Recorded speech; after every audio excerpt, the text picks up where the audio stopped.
10 jours quand même après la publication définitive des résultats, eh bien, il y a toujours un problème dans cette assemblée, c'est que au final, la stratégie que les députés, enfin que les candidats avaient dressée, tous les désistements, les discours comme quoi faut absolument éviter que le RN ne passe, tout ça en fait, on se rend compte ces derniers jours, on se rend compte ces derniers jours que ça ne s'est pas arrêté pour autant. On a plein d'exemples qui se passent ces derniers temps, où on a les politiciens qui sont un peu en mode Attal, c'est-à-dire tout sauf le Rassemblement national, dans une espèce de psychose mêlée à un certain sens de l'électoralisme assez accru. Alors, les résultats, donc, on les a, enfin, y a personne, je vais toujours sur Wikipédia pour les résultats définitifs, parce que Wikipédia a au moins, même si Wikipédia, c'est pas mal biaisé, mais le mérite de Wikipédia, c'est que ça montre les informations de la manière la plus synthétique possible, avec une bonne représentation de l'Assemblée. Donc voilà, on a le NFP à 182 sièges, le Ensemble pour la République 168 sièges et le RN à 143 sièges, au point que certains parlent de tripartisation, ce qui est faux. Je voulais surtout vous montrer cette vidéo, une interview de Jordan Bardella qui accuse Emmanuel Macron d'avoir sabordé les institutions et organisé la paralysie du pays, comme il dit. Alors, ce qui est très marrant, c'est qu'on voit de grosses différences de perception, c'est-à-dire que chaque parti considère qu'il a gagné. Le NFP considère qu'il a gagné parce qu'il a le plus de sièges, le RN pense qu'il a gagné parce qu'il il a eu le plus de voix, et pour le coup c'est vrai, la majorité relative des inscrits ont voté pour le Rassemblement national. Et Ensemble pour la République, ils se félicitent du fait qu'ils aient autant de sièges, alors que, je vous rappelle, que la liste Ensemble pour la République, c'est uniquement 102 sièges qui sont alloués à Renaissance. Le reste, c'est Modem, Horizon, divers centres. Mais imagine ta mouvance politique, c'est divers centres. C'est assez pathétique, je trouve. Donc, on a pas mal de différences de perception. Et cette rivalité au final, cette rivalité entre le RN et les autres, puisque même si ce n'était pas la stratégie initiale de Macron, la stratégie de Gabriel Attal, qui a eu beaucoup d'influence durant ces élections, c'était attention, surtout pas le RN. On a un article ici, on va s'y intéresser plus tard, c'est que Attal assume les désistements. C'est un article là pour le coup qui date du début du second tour. Les désistements profitent de candidats qui défendent les valeurs de la République. Voilà, en gros, il disait pas une voix ne doit aller au Rassemblement national. C'est cette attitude qui a conduit certains à dire des choses rocambolesques, à émettre des hypothèses selon lesquelles Gabriel Attal se serait émancipé de la tutelle d'Emmanuel Macron. J'ai démonté cette idée très aisément dans la dernière vidéo. Donc on va regarder cet extrait d'interview sur LCI de M. Jordan Bardella. Le gouvernement sera désormais en charge des affaires courantes après la démission du Premier ministre Gabriel Attal. Et on comprend que cela pourrait durer un certain temps, des semaines, peut-être même des mois. Comment qualifieriez-vous la situation politique française aujourd'hui? Marine Le Pen parle de bourbier. Emmanuel Macron a fait un choix après le premier tour des élections législatives. Le Rassemblement national et ses alliés sont arrivés en tête. Voilà, c'est ce que je vous disais, c'est assez fascinant de voir. Le NFP, ils ont fait la fiesta pendant 3 jours. Le RN, il se félicite déjà de ça, pour le coup, on peut pas leur enlever. C'est le fait qu'ils aient plus de sièges qu'avant. Historiquement, ils n'ont jamais eu autant de sièges. Donc, ça a mené Jordan Bardella immédiatement à déclarer que c'était une victoire, même si on sent une certaine langue de bois et on sent quand même une grosse déception de la part du RN et de leurs militants et de leurs alliés. Mais voilà, Bardella, il a dit on a le plus, et c'est un peu bizarrement, c'est exactement la même chose que Macron dit pour appuyer son discours anti-extrême. C'est la même chose, c'est-à-dire nous, on a gagné parce qu'on a le plus de Français qui ont voté pour nous. Notez que le nombre de gens qui ont voté, alors je crois qu'on peut le retrouver quelque part ici. Alors oui, on avait des inscrits. On a eu 32 millions de votants. Au second tour, on a eu 28 millions de votants. Donc la population française, je crois que c'est 65-70 millions, quelque chose comme ça. C'est quand même une minorité de gens qui décident pour tout le monde. Hein. C'est assez incroyable à voir. Donc cette vidéo, alors je poursuis très légèrement. Avec une dynamique Voilà, c'est qu'il disait, en gros, la victoire, voilà, c'est nous. Mais en fait, je me dis, mais il y a tellement de gens qui ne vont pas voter, et honnêtement, je me demande pourquoi. Hein. Après tout, ça a été, en tout cas, de mon vivant, ça a été l'élection la plus tendue. On a rarement vu, voire jamais eu autant de tension depuis, je crois, depuis qu'il y a eu le papa Le Pen qui était au second tour. Inédite, qui nous a porté à près de 34% des voix. Emmanuel Macron a fait le choix d'alliance contre nature, avec l'extrême gauche de Jean-Luc Mélenchon. Alors, c'était pas réellement Emmanuel Macron. Macron, il a toujours dit la même chose, il a dit attention, surtout pas les extrêmes, je suis le barrage contre les extrêmes. Ça a toujours été son discours n'a absolument pas changé. C'est la raison pour laquelle il a dissous l'Assemblée nationale d'ailleurs. On le verrait mal se détourner de la raison qui l'a poussé à provoquer la situation politique d'aujourd'hui. C'était plutôt Attal en fait, c'est Gabriel Attal qui a assumé certains désistements, parce que Attal, il considérait que le RN c'était, le fait d'éviter que le RN passe, c'était la priorité. Donc c'était pas exactement Macron. Macron, je l'ai trouvé plus silencieux que d'habitude. Normalement, il a tendance à beaucoup plus parler. Là pour le coup, c'est Attal c'est Attal qui a vraiment mis en place cette stratégie de désistement. Et ce qui peut potentiellement expliquer le fait que le NFP ait eu autant de voix, de sièges, pardon. ces candidats uniques, du parti unique, soutenu à la fois par l'extrême gauche et par Emmanuel Macron, a abouti à ce qu'aucun parti politique n'obtienne de majorité absolue à l'Assemblée nationale, et à ce que nous nous retrouvions aujourd'hui dans une situation de blocage et de paralysie. Alors, comme je l'ai dit plein de fois, il n'y a pas de blocage, il n'y a pas de paralysie. Pourquoi ? Parce que la France, je vais résumer très rapidement parce que j'en ai un petit peu ma claque de le rappeler. Il n'y a pas de blocage en fait. Ce n'est pas parce qu'aucun parti n'a de majorité absolue à l'Assemblée nationale que tout est foutu. De toute façon, c'est le jeu. C'est le jeu de la 5ème République. C'est le jeu c'est l'esprit de la Constitution. Tant qu'on a un régime comme celui de la France à très large prééminence présidentielle, le président fait ce qu'il veut. Encore une fois, il n'y a marqué nulle part que le président doit choisir un Premier ministre en fonction de la majorité à l'Assemblée nationale. Et Macron, d'ailleurs, il ne s'est pas privé du fait de dire que voilà, il n'y a personne qui a gagné. Même si pour moi, les gagnants, entre guillemets, en tout cas ceux qui auront le plus tiré leur épingle du jeu, eh bien, c'est clairement le RN. Parce qu'ils avaient, même si les résultats étaient moindres par rapport à ce qui était attendu, ils ont quand même eu beaucoup plus de voix qu'avant. À côté de ça, le NFP, et ça, j'y ai dédié une vidéo, c'est que le NFP, ils n'ont jamais été autant divisés alors qu'ils ont gagné en termes de place. Encore une fois, ça montre que cette alliance, alors je suis loin de dire que c'est une alliance contre nature, parce que ce n'est pas vraiment une alliance, contrairement à ce que certains du RN ou voire même de Ensemble disent, ce n'est pas une alliance contre nature. Il faut comprendre l'esprit de la gauche. La gauche, encore une fois, la différence entre la droite et la gauche, c'est que la droite fait ce qu'elle considère comme étant nécessaire, la gauche fait ce qu'elle considère comme étant objectivement bien. Et désirable, en fait, désirable et bien, il y a un côté moral à ça. Donc quand on comprend ça, en fait, c'est complètement normal, c'est complètement cohérent de la part de ces partis, parce qu'ils disent attention, le RN c'est les fascistes, c'est les heures les plus sombres, ce genre de discours délirant. Ils y croient, ils sont de bonne foi quand on dit ça.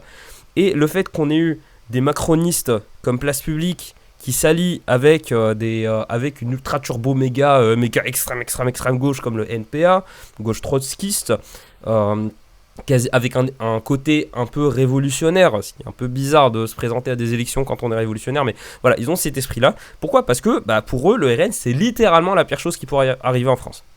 En France, si demain on a une série de tremblements de terre qui dévastent 3/4 des villes, et le lendemain, le RN qui a la majorité, ils vont quand même considérer que le deuxième jour, c'est ce qui s'était passé de pire. Réellement, c'est pas tant contre nature que ça. Par contre, c'est en train de leur porter préjudice. Parce que maintenant, certes, ils se sont alliés, ils ont gagné en termes de place, on peut pas leur enlever, ils ont gagné en termes de place, ils ont le plus de place, mais par contre, ils sont pas fichus, désolé, j'allais utiliser un autre mot, ils ne sont pas fichus de présenter un candidat pour être Premier ministre.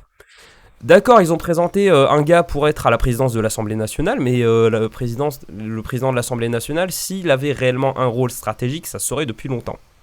Je vous propose de poursuivre la vidéo.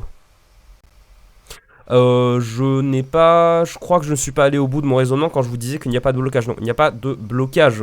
La France n'est pas la Grande-Bretagne, la France n'est pas la Belgique, la France n'est pas la Suède. Ce n'est pas une république, ce n'est pas une démocratie parlementaire, ce n'est pas une démocratie libérale parlementaire. C'est une république libérale, bien sûr. Libérale, c'est-à-dire que les gens votent pour des représentants. C'est le cas, l'Assemblée nationale, et on a les grands électeurs qui votent pour les sénateurs, voilà. Mais c'est le président qui décide de tout. Le président décide. On est quand même arrivé à un stade rocambolesque dans l'histoire, dans l'esprit de la Constitution. C'est la doctrine Sarkozy. le Premier ministre est un collaborateur du président de la République. C'est complètement contraire à l'esprit de la Constitution, hein. C'est complètement contraire à ça. On est censé avoir le Premier ministre qui est derrière les manettes, et on est censé avoir le président de la République qui est au-delà des partis. C'est un peu sauf que les gens ne sont pas de Gaulle en fait. Et comme les deux sont issus deux partis, eh bien désormais ce sont des collaborateurs. Donc on va poursuivre la vidéo. C'est une situation. Le Rassemblement national a gagné en nombre de voix. Nous avons eu le parti pour lequel les Français ont le plus voté à la fois au premier tour, mais aussi au second tour, avec près de 37% des voix, 10 millions de voix. Vous avez raison de le rappeler. Mais ces alliances contre nature nous ont empêché d'obtenir une majorité de sièges pour constituer un gouvernement. Et en cela, Emmanuel Macron, plutôt que d'accepter... J'ai envie de dire, c'est le jeu ma pauvre Lucette. C'est comme ça que le système d'élection dans les élections législatives par circonscription, donc un scrutin qu'on appelle un scrutin majoritaire à 2 tours, uninominal à 2 tours, c'est un peu le jeu en fait. C'est pas le nombre de voix qui compte. Les gens s'opposent avec virulence à ce qu'on établisse une proportionnelle. Une proportionnelle, ça voudrait dire un parti a 50% des voix, il a 50% des sièges. Là, ce n'est pas le cas. Les gens, ils ne veulent pas justement qu'il y ait la proportionnelle en France. Sinon, ça donnerait beaucoup plus de voix au Rassemblement national. Mais c'est pas comme ça que ça marche en fait. C'est pas et on peut le regretter. Moi, le premier. Moi, je pense que ce système majoritaire, il est complètement stupide et il ne permet pas de faire en sorte que les gens se sentent représentés. Après, ça reste assez cryptique, hein. Il y a beaucoup de gens qui l'ignorent. Beaucoup de gens ne comprennent même pas le principe d'une élection majoritaire, d'un scrutin majoritaire à 2 tours. Ça reste assez cryptique, mais pour moi, ce serait une des priorités, hein. Ce serait d'établir une réelle proportionnelle dans les élections. Peut-être la même chose pour les élections présidentielles, je n'en sais rien. Dans tous les cas, le scrutin tel qu'il est fait aujourd'hui, c'est le jeu. En fait, c'est le jeu. Donc...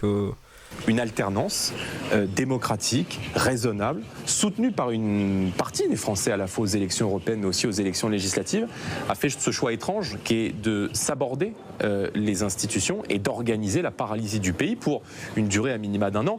Et je vais vous dire, ce qui est dommageable, c'est que ce sont les Français qui vont subir ce blocage parce que pendant qu'on parle de tambouille politicienne, les Français ont bien compris que ni leur pouvoir d'achat, ni leur sécurité, ni le contrôle de l'immigration ne seront mis à l'agenda des politiques publiques. Encore une fois, il n'y a pas de blocage. Et oui, là pour le coup, vu les résultats de l'Assemblée nationale, eh bien, il y a des choses qui vont être beaucoup moins débattues, on va dire. Il y a des sujets qu'on va moins mettre sur la table. Mais de toute façon, qu'on soit honnête, de toute façon, même si le NFP et Ensemble, sous l'impulsion de Attal, n'avaient pas opéré une stratégie de désistement, de candidature unique, je pense pas que le RN aurait quand même eu la majorité, une majorité qui lui aurait pas permis de gouverner et de faire passer ses lois. Je pense que là on a vu, certes, 10 millions de Français ont voté pour le RN, mais ceux qui ont voté au second tour, il y en avait 28 millions. Et ceux au premier tour, alors je vais vérifier ça tout de suite, oui, il y avait eu 32 millions de votants, donc on n'a quand même pas la majorité. Alors... je voulais vous montrer autre chose, donc pour cette vidéo on est bon. Alors oui, je voulais vous montrer ça, donc ça c'est l'article selon lequel, qui date du 30. Attal assume le désistement au profit de candidats qui défendent les valeurs de la République. Voilà, en gros il avait fait une espèce d'allocution, ça a mené des gens à penser qu'en fait c'est une manière de s'émanciper de Macron, alors que pas du tout. Attal n'a jamais autant été contrôlé par Macron qu'aujourd'hui. C'est pas pour rien qu'on voit beaucoup plus Attal que Macron. Et son image est ultra soignée. Bref, je sais que Attal, Macron officiellement il a accepté sa démission. Il va quand même rester un moment pour gérer les affaires courantes, comme on dit, avant de trouver de pouvoir former un gouvernement. Et en parlant de former un gouvernement, on a cet article. Alors, qu'est-ce qui se passe dans l'article? Ah oui. Poste clé à l'Assemblée, les présidents de groupe du NFP appellent un barrage républicain contre le RN. André Chassaigne, donc des gens de gauche, Cyril Châtelain, Mathilde Panot et Boris Vallaud invitent les autres présidents de groupe à l'Assemblée nationale à participer à une rencontre pour aborder les enjeux de la mise en place d'un barrage républicain dans la chambre basse du Parlement. La chambre basse, c'est l'Assemblée nationale. Le Parlement est constitué de 2 chambres, le Sénat, qu'on appelle la chambre haute, et l'Assemblée nationale, qu'on appelle la chambre basse. Le Sénat est censé être un petit peu plus expert, un petit peu plus technique, et l'Assemblée nationale est censée plus représenter la nation. Le Sénat, il y a des gens qui ne comprennent pas l'objectif du Sénat. Je vous invite à vous intéresser aux navettes parlementaires et vous verriez que sans le Sénat, la qualité des lois en France en pâtirait. Les 4 présidents des groupes faisant partie du NFP appellent ce mardi 16 juillet ceux d'ensemble, d'Horizon, du Modem et de la droite républicaine à refuser la banalisation et la légitimation de l'extrême droite à l'Assemblée nationale, en empêchant le RN d'accéder aux postes clés de l'Assemblée, notamment la vice-présidente. On ne va pas, rassurez-vous, nous n'allons pas lire la lettre. J'ai quand même des choses plus intéressantes à vous montrer. Voilà. Je voulais lire ce passage également. Les 4 présidents des groupes NFP estiment primordial que chaque groupe politique prenne position. Ils s'opposent au ni mettant le RN et le LFI sur une même ligne. Cette stratégie de mettre le RN et LFI, NFP sur la même ligne, ça n'a clairement pas marché. Ça n'a clairement pas marché. Et au contraire, Attal, il a pris une décision inverse, c'est-à-dire de considérer que le plus grave c'était le RN et que voilà. Après Attal, il ne s'est pas privé de dénoncer des modérés comme Place Publique et le PS, le Parti Socialiste. Il ne s'est pas privé de leur reprocher le fait qu'ils s'étaient alliés avec des trotskistes. Là pour le coup, je trouve que c'est assez correct. Alors, sur X, Marine Le Pen leur a répondu jugeant vain ou mensonger de séparer les différentes nuances du NFP. Selon elle, de LFI aux socialistes, des Verts aux communistes, ils sont tous unis mais uniquement dans la détestation de la démocratie, du pluralisme et de près de 40% du peuple français.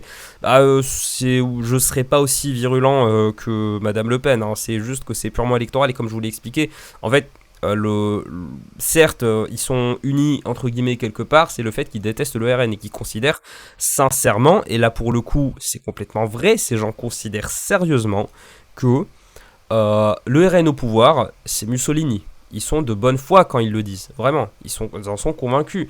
Ils en arrivent même à faire des procès d'intention. Ils disent non, attention, le RN il s'est pas réellement modéré. Alors je suis à moitié d'accord. Certes, le RN, il y a eu la stratégie de dédiabolisation, sauf que ça fait un petit moment que le RN il est quand même sur la même ligne.